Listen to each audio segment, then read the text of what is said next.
Hello good morning आप सभी को। कैसे हो आप सब लोग। तो आज की क्लास में अपन देखेंगे आईपी एड्रेस के बारे में। तो आईपी एड्रेस के बारे में जितने भी सवाल बन सकते हैं आपको आज की क्लास में मिलेंगे। आईपी एड्रेस की एक क्लासेस और रहेगी जिसमें आपको थोड़े ज़्यादा अच्छे सवाल मिलेंगे, थोड़े डिफिकल्ट सवाल मिलेंगे। वो सवाल आपकी गेट या फिर इसरो की एग्जाम रहेगी, उनमें से सवाल रहेंगे। तो आज की क्लास स्टार्ट करते हैं आईपी एड्रेस के बारे में। तो चलो, पहला सवाल है कि आईपी का पूरा रूप क्या है, या फिर आईपी की फुल फॉर्म क्या है ना। आईपी की फुल फॉर्म क्या है? आईपी की फुल फॉर्म है इंटरनेट प्रोटोकॉल। आईपी की फुल फॉर्म क्या है? Internet protocol. एक चीज और देखो, जो आईपी एड्रेस है इसे लॉजिकल एड्रेस भी बोलते हैं। इसे अपन क्या बोलते हैं? लॉजिकल एड्रेस, या फिर इसे इंटरनेट एड्रेस भी बोला जाता है। आपको ये भी याद रखना है, इसे इंटरनेट एड्रेस भी बोला जाता है। चलो अगला सवाल। देखो, आईपी एड्रेस किस लेयर पर कार्य करता है। आपको ये पूछा गया है कि जो आईपी एड्रेस है वो किस लेयर पर कार्य करता है। लेयर्स का मतलब है, यहाँ पे अपन ओएसआई मॉडल की बात कर रहे हैं। कौन से मॉडल की बात कर रहे हैं? ओएसआई मॉडल की बात कर रहे हैं। आपको ये पता करना है कि ओएसआई मॉडल की कौन सी लेयर में आईपी एड्रेस है वो काम नहीं करता है। बताओ देखिए, कौन सी लेयर पे काम करता है? नेटवर्क लेयर पे। इंपॉर्टेंट सवाल है कि आईपी एड्रेस कौन सी लेयर पे काम करता है? नेटवर्क लेयर पे। अब देखो, यदि अपन ओएसआई मॉडल की बात करें, ओएसआई मॉडल की जो सबसे नीचे की लेयर होती है उसे बोलते हैं अपन फिजिकल लेयर। इस लेयर का नाम है फिजिकल लेयर नाम। इसके बाद में है डेटा लिंक लेयर। फिर अपन बात करें तो ये है नेटवर्क लेयर।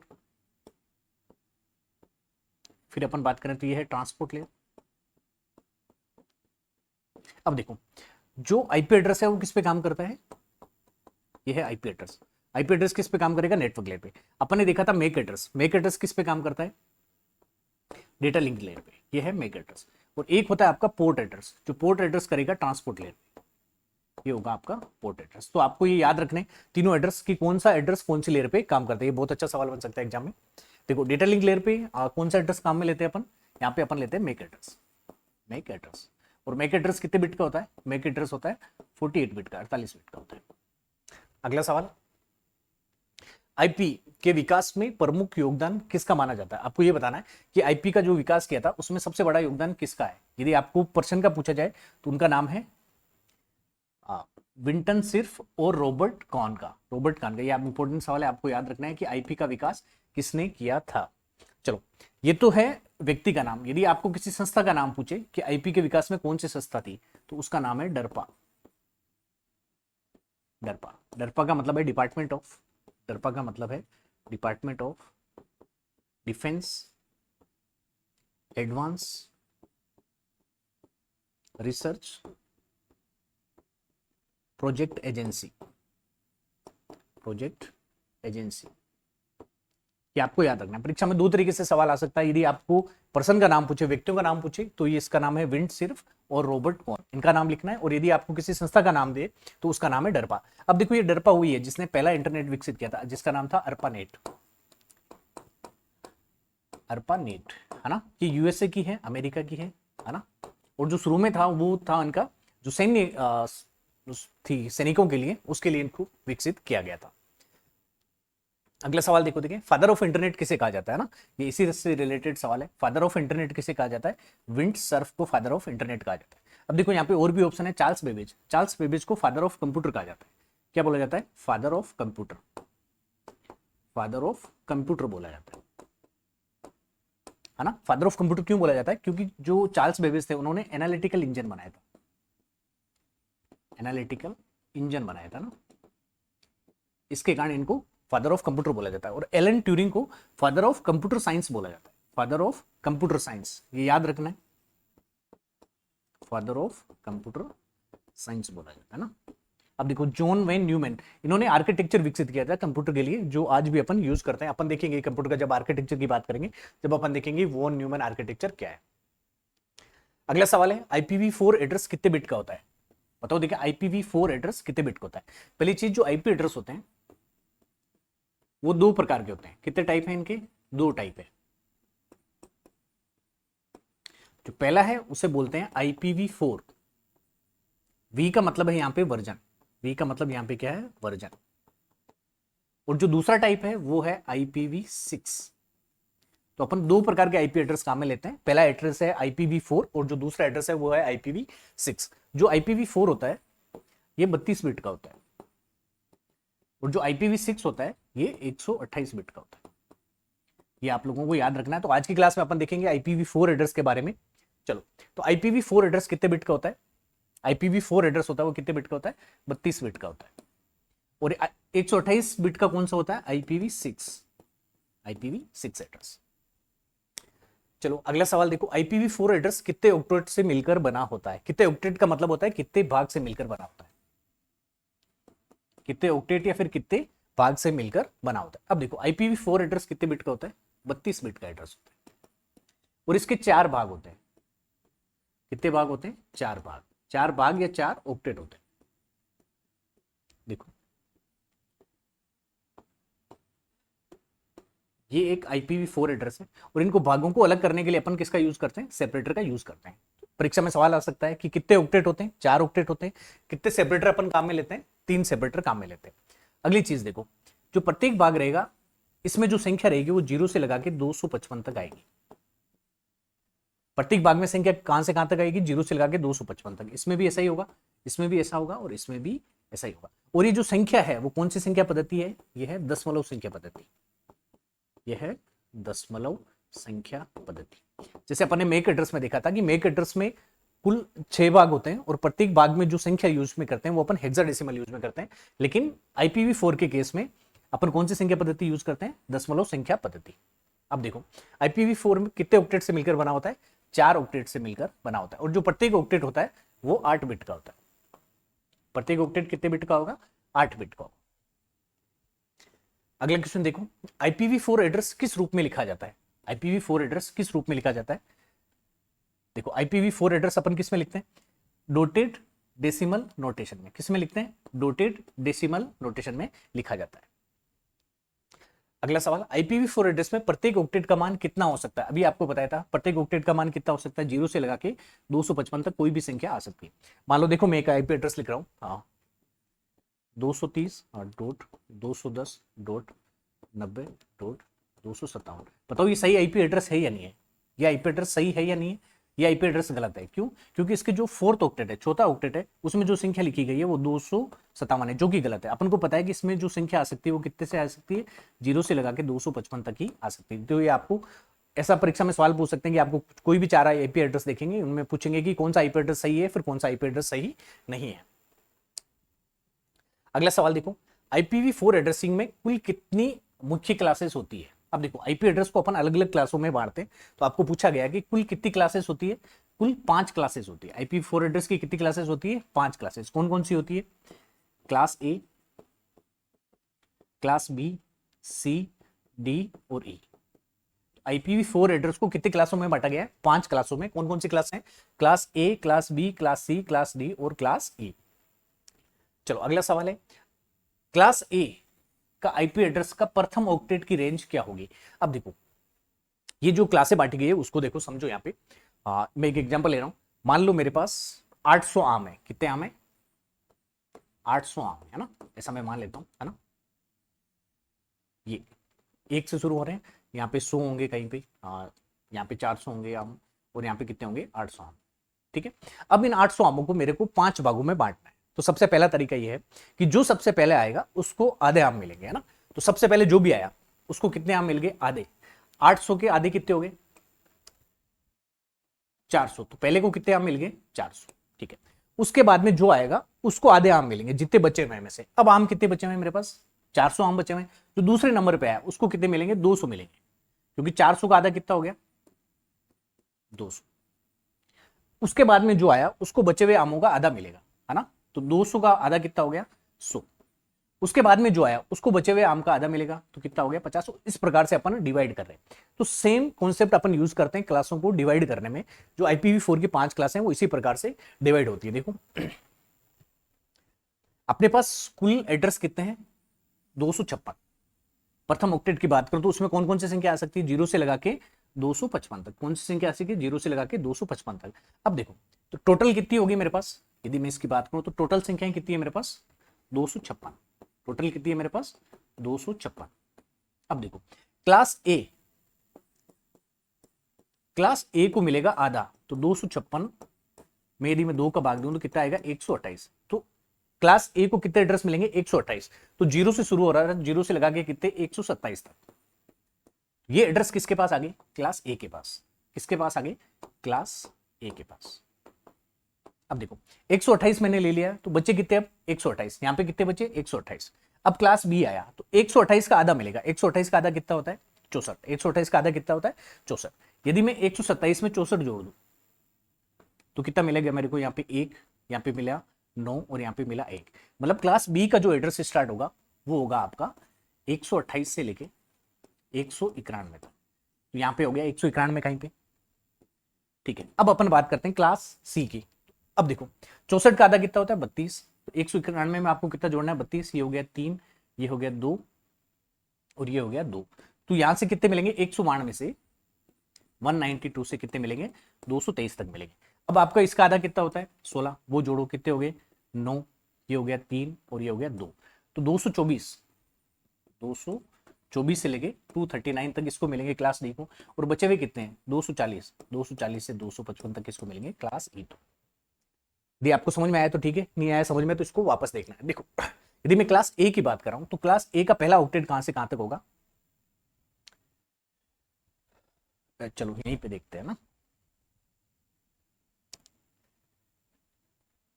अब देखो यदि आपको पता करना है क्लास ए के बारे में, क्लास ए के बारे में, तो क्लास ए का एड्रेस कहां से शुरू होगा 0 से लगा के 127 तक।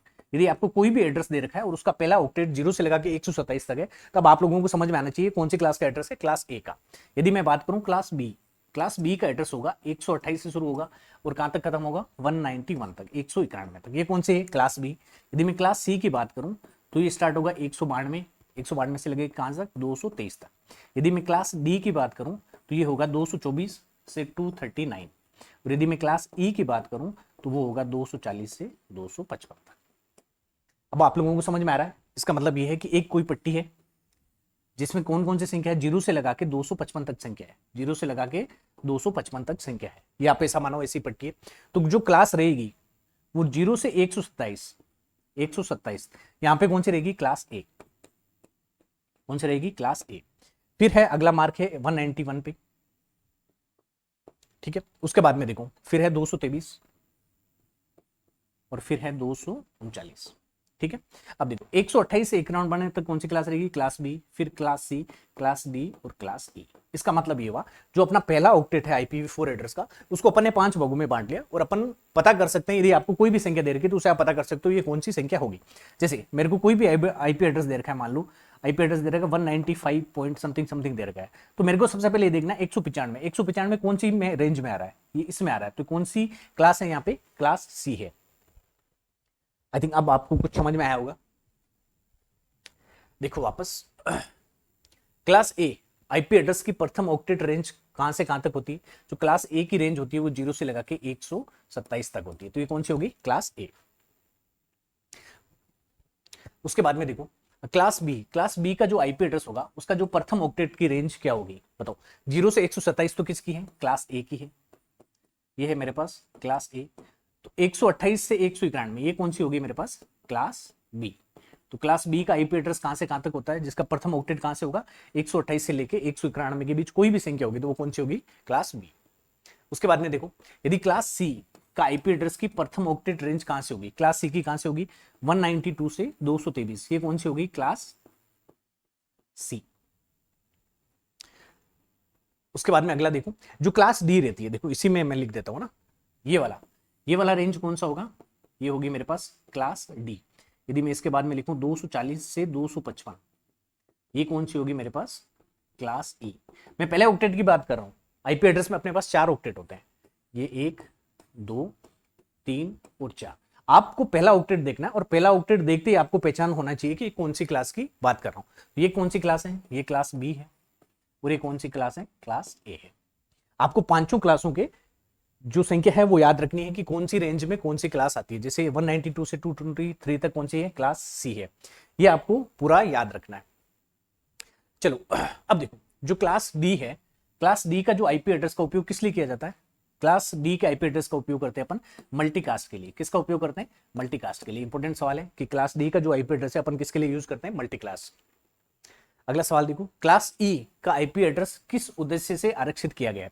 जो क्लास ई का IP एड्रेस है वो अपन यूज नहीं करते, उसको रिजर्व किया गया किसके कारण रिजर्व किया गया? रिसर्च एंड एक्सपेरिमेंटल यूज के लिए इसको रिजर्व किया गया। क्लास डी और क्लास ई के बारे में आपको याद रखना है कि क्लास डी मल्टीकास्ट के लिए यूज होती है और जो क्लास ई है वो रिसर्च एंड एक्सपेरिमेंट यूज के लिए इसको रिजर्व किया गया है। चलो अब देखो यहाँ पे आपको एक आईपी एड्रेस दे रखा है और आपको पूछेगा कि ये आईपी एड्रेस कौन सी क्लास का है। बताओ देखिए कौन सी क्लास का आईपी एड्रेस है? क्लास ए। क्लास ए का आईपी एड्रेस होता है 0 से लगा के 127 तक। तो ये पहला ऑक्टेट देखो 150 है, ये इस रेंज में तो नहीं आ रहा है। जो दूसरा है वो है 128 से 191। तो ये कौन सी क्लास होगी? Class B. सही आंसर क्या हो गया? Class B. आपको आईपी एड्रेस देखना है, आईपी एड्रेस का पहला ऑक्टेट देखना है, उसमें जो संख्या है उस संख्या के आधार पर आपको पता करना है कि ये कौन सा आईपी एड्रेस है। देखो अगला सवाल देखो, एक आईपी एड्रेस दे रखा है आपको 201। बताओ 201 पहला ऑक्टेट क्या है? 201। बताओ 201 इसमें आता है, इसमें आता है, किस में आता है? वो किस में आता है? क्लास सी में। तो ये किसका एड्रेस है? क्लास सी का। अगला देखो, एक आपको आईपी एड्रेस दे रखा है, तो सबसे पहले पहला ऑक्टेट देखो, इसका पहला ऑक्टेट है 10। 10 किस में आएगा? क्लास ए। क्लास ए की रेंज होती है 0 से 127।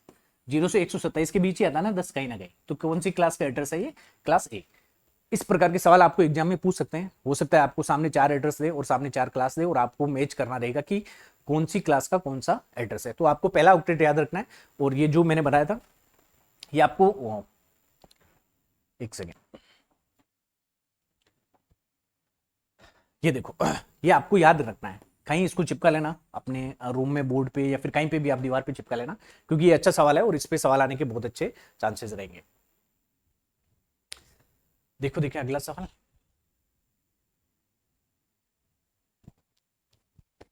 अब देखो IPv4 एड्रेस को दो मुख्य भागों में कौन कौन से होते हैं? अब देखो जो आईपी एड्रेस होते हैं उसे दो भागों में डिवाइड किया जाता है। ये आपका आईपी एड्रेस है, IPv4 एड्रेस। IPv4 एड्रेस कितने बिट का होता है? 32 बिट का एड्रेस होता है। इस 32 बिट को, ये है आपकी 32 बिट, ये टोटल कितनी है? 32 बिट। इन 32 बिटों को आपको दो भागों में बांटा जाता है, ठीक है। जो पहले वाला भाग रहेगा इधर, इसे प्रीफिक्स बोला जाता है, इसे अपन बोलते हैं नेटवर्क आईडी। इसे अपन क्या बोलते हैं? Network ID. और जो बाद वाला पार्ट रहेगा इसे अपन क्या बोलते हैं? Host ID. उसे अपन क्या बोलते हैं? Host ID. कोई भी जो आईपी एड्रेस रहेगा उसके दो पार्ट होते हैं, पहला जो पार्ट उसे नेटवर्क आईडी बोलते हैं और जो अगला पार्ट है उसे क्या बोलते हैं? Host ID. तो आईपी एड्रेस के दो मुख्य भाग कौन से होते हैं? एक तो होता है नेटवर्क आईडी और दूसरा कौन सी होती है? Host ID. अगला देखो, नेटवर्क आईडी का उपयोग किसके लिए किया जाता है? नेटवर्क आईडी का जो उपयोग है अपन किस लिए करते हैं? वो करते हैं अपन नेटवर्क की पहचान के लिए। किसके लिए? नेटवर्क की पहचान करने के लिए अपन इसका उपयोग करते हैं।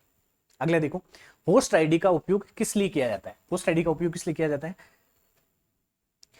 इसका किया जाता है नेटवर्क में डिवाइस की पहचान करने के लिए। अब देखो इसको ऐसे समझो ना, मान लो मेरे पास 3 नेटवर्क हैं, ये है नेटवर्क 1, ये है नेटवर्क 2 और ये है मेरे पास नेटवर्क 3। इस नेटवर्क में मेरे पास कोई भी 5 डिवाइसेज है ना, ये 5 है, इसमें 4 डिवाइस है और इसमें कुल 6 डिवाइस है ना। तो मेरे को इस डिवाइस पे पहुंचना है, मान लो इस डिवाइस को कोई भी डेटा भेजना है और इस डिवाइस तक मेरे को पहुंचना है। तो सबसे पहले मेरे को पता करना पड़ेगा कि ये डिवाइस कौन से नेटवर्क में है। तो सबसे पहले मेरे को पता करना पड़ेगा कि ये नेटवर्क नंबर 3 में है। तो ये पता करने के लिए मेरे को क्या काम में आएगी? इसके लिए मेरे को नेटवर्क आईडी काम में आएगी। जैसे ही मेरे को पता चला कि नेटवर्क 3 की डिवाइस है, उसके बाद में देखो नेटवर्क 3 में 5-6 होस्ट है। अब मेरे को पता करना है कि कौन सा होस्ट को मेरे को डेटा भेजना है। इस होस्ट का पता करने के लिए कैसे पता करूंगा? इसके लिए मेरे पास होस्ट आईडी होगी। अब आया समझ में? आईपी एड्रेस के दो भाग होते हैं, एक होता है नेटवर्क आईडी, दूसरा होता है होस्ट आईडी। सबसे पहले अपन नेटवर्क आईडी से पता करते हैं कि कौन से नेटवर्क में अपन को जाना है। उस नेटवर्क में पहुंचने के बाद अपन ये पता करते हैं कि इस नेटवर्क में कौन से होस्ट के पास डिवाइस बैठी है। आ रहा है समझ में? जैसे आपके पास आपको कोई बच्चा ढूंढना है या आपके शहर में 10 स्कूल है, तो सबसे पहले आपको ये पता करना पड़ेगा कि कौन सी स्कूल में बच्चा है। मान लो आपने स्कूल का पता किया कि इस स्कूल में बच्चा है, उसके बाद स्कूल में जाने के बाद आपको पता करना पड़ेगा कि आप कौन से बच्चे को ढूंढ रहे हो। आ रहा है समझ में? सबसे पहले अपन को नेटवर्क का पता करना है, नेटवर्क पता करने के लिए अपन नेटवर्क आईडी का यूज करते हैं और होस्ट का पता करने के लिए अपन किसका यूज करते हैं? होस्ट आईडी का यूज करते हैं। आगे देखो, क्लास ए एड्रेस में कितने बिट नेटवर्क आईडी होते हैं? अब देखो यहां पे वापस, ये है मेरा IPv4 एड्रेस। जो IPv4 एड्रेस होता है वो कितने बिट का होता है? 32 बिट का होता है। कितने बिट का होता है? 32 बिट का। ये है मेरे पास 32 बिट, ठीक है। अब देखो, यदि मैं बात करूं क्लास ए की, यदि मैं बात करूं क्लास ए की। तो क्लास ए को दो भागों में बांटा जाता है, पहला है नेटवर्क आईडी, दूसरा है होस्ट आईडी। जो क्लास ए की नेटवर्क आईडी रहती है, नेटवर्क आईडी, वो कितने बिट की रहेगी? 8 बिट की। कितने बिट की? 8 बिट की। और जो होस्ट आईडी रहेगी वो कितने रहेगी? 24 बिट की। ये क्या रहेगी मेरे पास? Host ID. यदि मैं क्लास बी की बात करूं, ये है मेरे पास क्लास बी।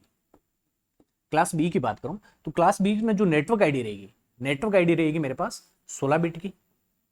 और जो होस्ट आईडी रहेगी वो कितने बिट की रहेगी? 16 बिट की। यदि मैं क्लास सी की बात करूं तो इस 32 बिट को दो भागों में बांटा जाता है। जो नेटवर्क बिट रहेगी वो रहेगी 24 बिट की। और जो होस्ट बिट रहेगी वो कितने बिट की रहेगी? 8 बिट की।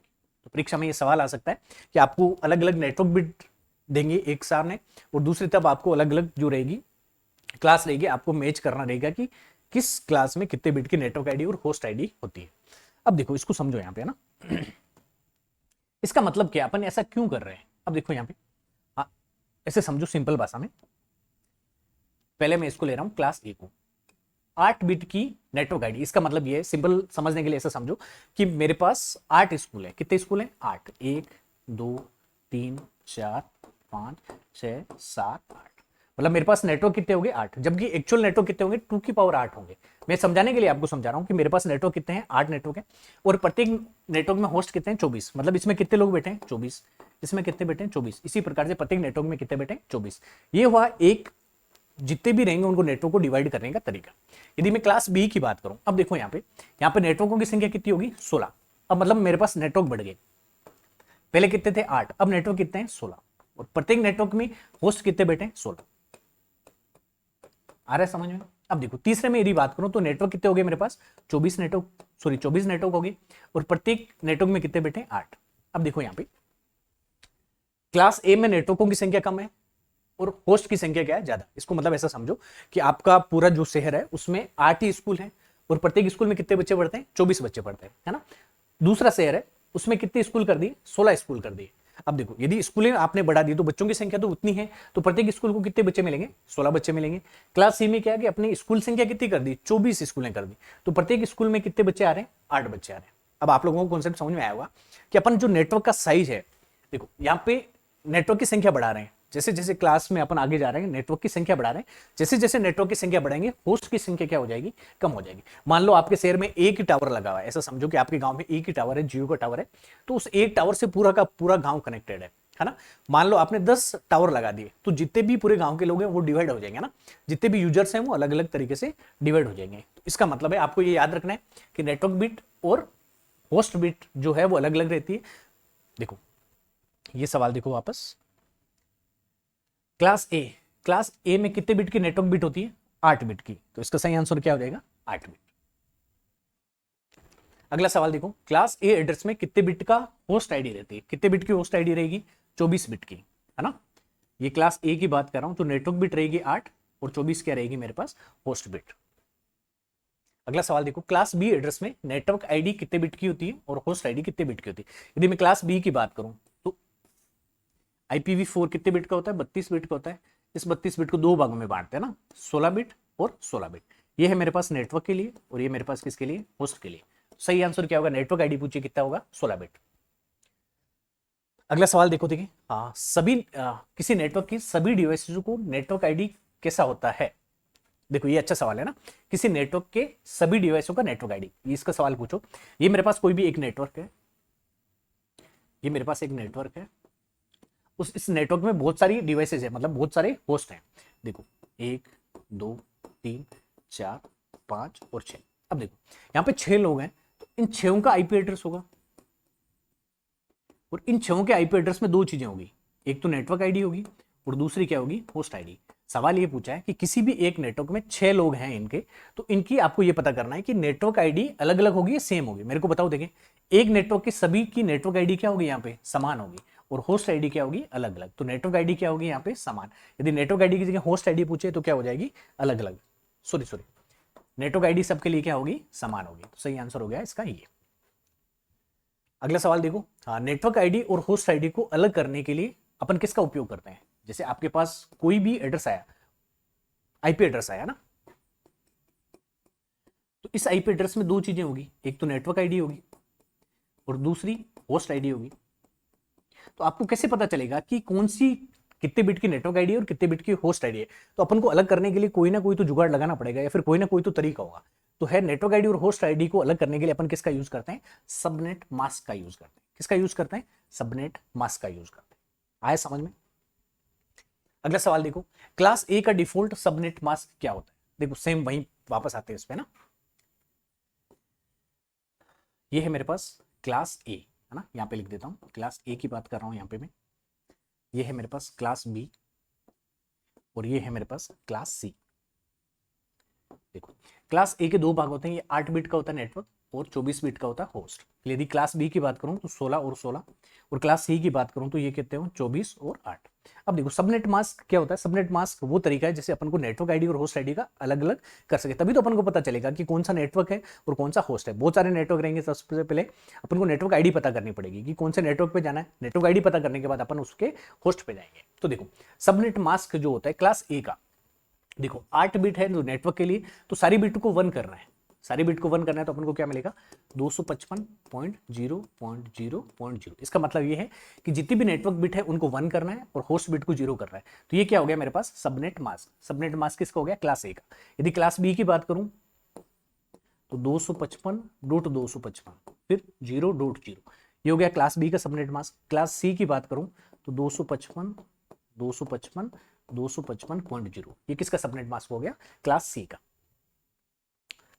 अगला देखो, देखें क्लास बी का डिफॉल्ट सबनेट मास्क क्या होता है? क्लास बी का डिफॉल्ट सबनेट मास्क क्या होता है? क्योंकि इसकी शुरू की 2 बिट नेटवर्क आईडी होती है, तो 255.255.0.0। अगला सवाल, आपको एक आईपी एड्रेस दे रखा है 192.168.1.0, इसका डिफॉल्ट सबनेट मास्क बताना है। अब देखो ये अच्छा सवाल है, तो सबसे पहले आपको ये पता करना पड़ेगा कि कौन सी क्लास की बात करो। तो क्लास पता करने के लिए सबसे पहले अपन आएंगे पहले ऑक्टेट पे। पहले ऑक्टेट में से क्या कौन सी दे रखी है? 192। अब देखो कैसे पता करेंगे? जो मेरी क्लास ए रहेगी उसमें संख्या आ सकती है 0 से लगा के 127 तक। यदि मैं क्लास बी की बात करूं, क्लास बी में कितने आएगा? 128 से लगा के 191 तक, ऐसे ही होगा ना। यदि मैं 127 में 64 जोड़ू, कितना हो गया? 1 हो गया, 6 2 8 1 9, 191 है ना। और जो क्लास सी रहेगी वो 92 से स्टार्ट होगी। मतलब ये कौन सी क्लास की बात कर रहा है? क्लास सी की। कौन सी क्लास की बात कर रहा है? Class C. और क्लास सी में जो 24 बिट होते हैं वो क्या होती है? नेटवर्क आईडी होती है। नेटवर्क आईडी होती है जो शुरू के 3 ऑक्टेट के क्या करना है अपन को? 255 करने हैं। तो इसका सही आंसर क्या हो गया? ये। ऐसे सवाल आपको एग्जाम में देखने को मिलेंगे। अपना जैसे जैसे क्लासेज आगे चलती रहेगी आपको बहुत अच्छे लेवल के भी सवाल मिलेंगे। अगला देखो, देखें आपको आईपी एड्रेस दे रखा है 250.20, आपका डिफॉल्ट सबनेट मास्क पता करना है। सेम तरीका सवाल है, आपको पहला ऑक्टेट देखना है। ये कौन सी क्लास है? ये होगी मेरे पास क्लास बी। कौन सी क्लास होगी? क्लास बी, क्योंकि जो क्लास बी का जो पहला ऑक्टेट रहेगा वो 128 से लेके कितना रहता है? 191 तक, 191 तक रहता है। क्लास बी में 16 बिट क्या रहेगी? नेटवर्क आईडी रहेगी। तो नेटवर्क आईडी को क्या करना है? 1 करना है, मतलब शुरू के 2 ऑक्टेट को 1 करना है। ये इसकी हो गया सबनेट मास्क। अगला सवाल देखो, देखिए IPv4 में सबनेट मास्क कितने बिट का होता है? कितने बिट का होता है? जितने बिट का आईपी एड्रेस होगा उतने बिट का ही सबनेट मास्क होता है। कितने बिट का होता है? 32 बिट का। तो आज की क्लास में इतना ही। अगली क्लास में अपन नई एमसीक्यूज के साथ मिलेंगे। यदि आपको लग रहा है कि क्लासेस सही चल रही है तो आप कमेंट जरूर करें, ताकि मेरे को पता चलेगा कि क्लासेस सही चल रही है नहीं चल रही। और जितने भी यदि आपको लग रहा है कोई ऐसा टॉपिक है जो आपको समझ में नहीं आ रहा है तो आप वो भी कमेंट करें, उस पर मैं एमसीक्यूज बनाऊंगा। धन्यवाद।